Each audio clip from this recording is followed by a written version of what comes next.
नमस्कार मित्रों, जय माता दी। स्वागत है आप सभी का हमारे YouTube चैनल में। तो तुला राशि वालों, आपके घर के इस कोने में वास करते हैं 33 कोटि देवी देवता। अगर आपने इस कोने का ध्यान रख लिया तो फिर कहीं जाने की ज़रूरत नहीं है, दर दर भटकने की ज़रूरत नहीं है। आपके घर के इस कोने में बैठकर ही पूजा आपने कर ली तो यकीन मानिए आपके सारे बिगड़े काम बन जाएंगे। लेकिन सवाल ये उठता है, आखिर घर का वो कोना है कौन सा? आगे विस्तार से इस बारे में बात करेंगे। वीडियो बड़ी गंभीर है, इसे आधे अधूरे में मत छोड़िएगा, शुरू से लेकर अंत तक अवश्य देखिएगा। सबसे पहले, अगर आप भी माता रानी के भक्त हैं तो बिना देर करे वीडियो को लाइक करके कमेंट बॉक्स में आप जय माँ लक्ष्मी, जय माता दी जरूर लिखें। आपके ऊपर भी उनकी कृपा बरसेगी। तो देखिए दोस्तों, 4 दिशाएं होती हैं, पूर्व, पश्चिम, उत्तर, दक्षिण। उसके अलावा भी 4 और दिशाएं मानी गई हैं, जिसमें पहली है आग्नेय, दूसरी है नेतृत्व, तीसरी है वायव्य और चौथी है ईशान दिशा। आज हम जिस कोने की बात कर रहे हैं वो है आपकी ईशान दिशा, यानी ईशान कोण। घर का जो ईशान कोण होता है, जो उत्तर पूर्वी कोना कहलाता है, यानी आपके घर का जो भी उत्तर पूर्वी कोना है वो ईशान कोण है।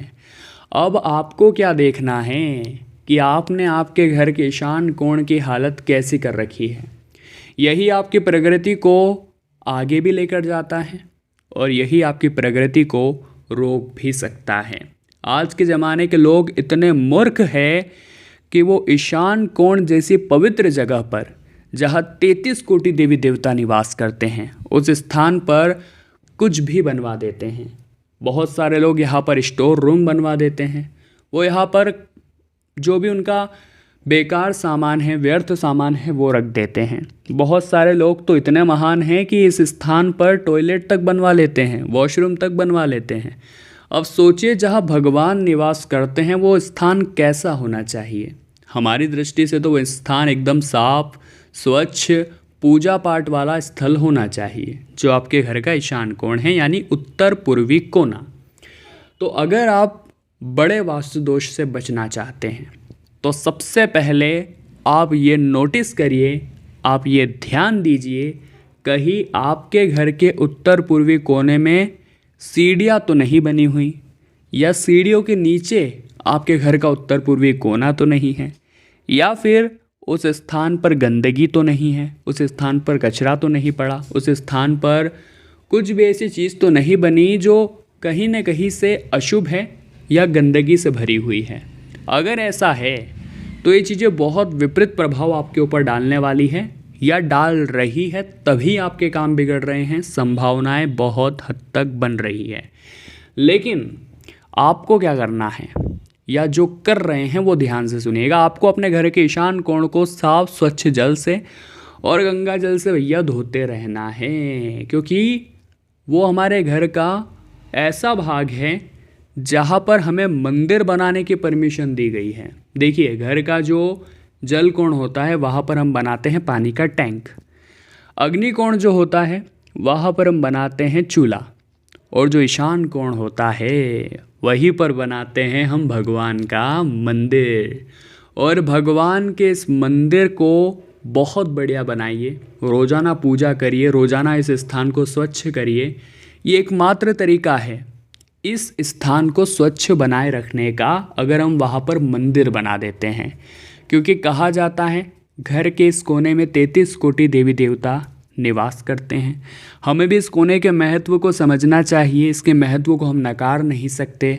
और इनडायरेक्टली अगर आपने बहुत सारे गलत चीज़ें यहाँ पर रख दी है, और अगर मंदिर होगा तो रोज़ाना यहाँ की साफ़ सफाई होती रहेगी। तो घर के ईशान कोण में तो सबसे पहले हमें मंदिर बनवा लेना है, ताकि ये हमेशा साफ़ रहे, स्वच्छ रहें। वहीं पर बैठकर आप भगवान की आराधना करिए, वहीं पर बैठकर आप भगवान की पूजा पाठ करिए। देखिए, ईशान कोण का महत्व इतना ज़्यादा है कि ये कई वास्तु दोष को समाप्त कर सकता है अगर आपने यहाँ पर बैठकर पूजा कर ली। और इसके महत्व और इसका जो फल मिलता है वो भी उचित मिलता है, और वो भी बहुत ही जल्द मिलता है। अगर आप शाम को 7 बजे घर के ईशान कोण को एकदम साफ स्वच्छ करके वहाँ एक देसी घी का दीपक जलाते हैं, तो ये आपकी मनोकामनाओं को पूर्ण करने वाला साबित हो सकता है, क्योंकि घर के इस कोने में 33 कोटि देवी देवता निवास करते हैं। महादेव का भी यहाँ पर निवास माना गया है। तो कहीं ना कहीं एक जो आप दीपक जलाते हैं वो इन सभी को अर्पित हो जाता है और इन सभी का फल आपको मिलने लगता है। अब ये तो उन लोगों की बात हो गई जिन्होंने ईशान कोण में मंदिर बनाया है या जो ईशान कोण को स्वच्छ रखते हैं। अब वे लोग ज़रा ध्यान से सुनिए जिन्होंने अपने ईशान कोण को गंदा कर रखा था अभी तक। अब उन्होंने निर्णय ले लिया होगा उसे स्वच्छ करने का, परंतु अभी तक जो आपने व्यवहार किया है उसका गलत परिणाम तो भुगतना ही है या आप भुगत रहे हैं। इसके कारण जो वास्तु दोष उत्पन्न हुआ है हम उसे कैसे सही करें, ये सबसे बड़ा सवाल यहाँ पर नज़र आ रहा है, क्योंकि ये वास्तु दोष कहीं ना कहीं हमारे जीवन को प्रभावित कर सकता है, हमारी तरक्की को बाधित कर सकता है। इसे दूर करना तो भैया बहुत ही ज़्यादा ज़रूरी है। तो इसके लिए सबसे पहला उपाय हम आपको बता रहे हैं, ज़रा ध्यान दीजिएगा।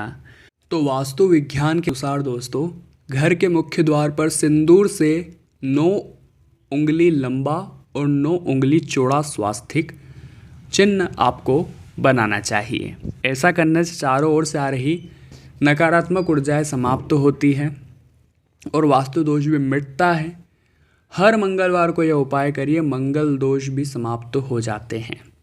वास्तु विज्ञान के अनुसार रसोई घर को घर की सुख समृद्धि हेतु अति विशिष्ट माना गया है, लेकिन रसोई के लिए वास्तु के नियमों के अनुसार आग्नेय कोण यानी दक्षिण पूर्व दिशा ही उचित मानी गई है। यदि रसोई गलत स्थान पर है तो आप अग्निकोण में बल्ब लगा दें और हर रोज़ ध्यान से उस बल्ब को जलाएं। इससे उस स्थान का वास्तु दोष समाप्त हो जाता है। लेकिन बात अगर ईशान कोण के दोष की करें तो घर में घोड़े की नाल टांगना बहुत ही ज़्यादा शुभ माना जाता है। जी हाँ दोस्तों, काले घोड़े की नाल अगर आपने अपने मुख्य दरवाजे पर लगा दी तो सुरक्षा और सकारात्मकता की दृष्टि से आपको बहुत ऊर्जाएं मिलती हैं। घोड़े की नाल अंग्रेजी के अक्षर यू के आकार की होती है। ध्यान रहे, घोड़े की नाल अपने आप गिरी हुई होनी चाहिए या फिर आपके सामने घोड़े के पेड़ से उतारी हुई होनी चाहिए। इसके जो फ़ायदे आपको मिलेंगे वो आपने भी सोचे नहीं होंगे। वास्तु के अनुसार यदि घर में वास्तु दोष बन गया है तो आपको अपने घर के उत्तर पूर्वी कोने में यानी ईशान कोण में कलश रखना चाहिए। कलश रखना सर्वाधिक उपयुक्त माना गया है। ध्यान रहे, कलश कहीं से भी खंडित नहीं होना चाहिए। कलश को भगवान गणेश जी का रूप माना जाता है और गणेश जी को सुखकर्ता और विघ्नहर्ता माना जाता है। घर में ईशान कोण दोष है, ईशान कोण को आपने गंदा कर रखा था, आपने उसकी महत्व को नहीं समझा था, तो अब आप समझ चुके हैं, आपने उसे स्वच्छ कर लिया है, धो लिया है, साफ बना लिया है। तो अब वहाँ पर एक कलश की स्थापना कर दीजिए।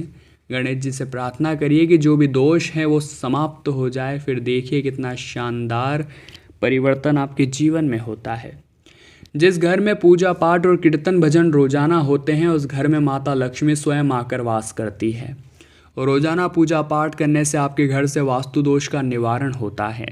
अगर आप रोजाना भजन और कीर्तन करने का वक्त नहीं निकाल सकते तो आपको घर के ईशान कोण में बैठकर कम से कम गायत्री मंत्र का या शांति पाठ का रोजाना पूजन करना चाहिए, रोजाना जप करना चाहिए। इसके महत्व आपको भी चौंका देंगे।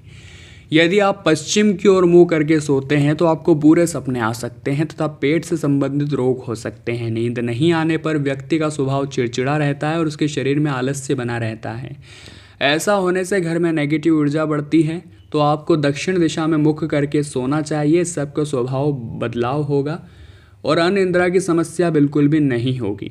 घर के उत्तर पूर्व यानी ईशान कोण में कभी भी कचरा एकत्र न होने दें, न ही इधर कोई भी भारी मशीन आप रखें। इससे आपके घर में भयंकर वास्तु दोष लग सकता है। साथ ही आपके वंश की उन्नति के लिए आपको मुख्य द्वार पर अशोक का वृक्ष दोनों ओर लगाने चाहिए, जो अशोक के पत्ते होते हैं। इससे भी वास्तु दोष दूर होता है, घर में नकारात्मकता नहीं आती। और आपको घर के उत्तर पूर्वी कोने को पूरी तरह से साफ रखना है, क्योंकि घर के इस कोने में वास करते हैं 33 कोटि देवी देवता। इस स्थान पर बैठकर महादेव की भक्ति करेंगे तो भी बहुत अच्छा फल आपको मिल जाएगा। तो तुला राशि वालों, उम्मीद करते हैं आपको वीडियो पसंद आई होगी। लाइक ज़रूर करें, कमेंट बॉक्स में जय माता दी लिखें और हमारे चैनल को सब्सक्राइब करके बेल आइकन को प्रेस कर ले। अभी के लिए आप सभी को बहुत बहुत धन्यवाद।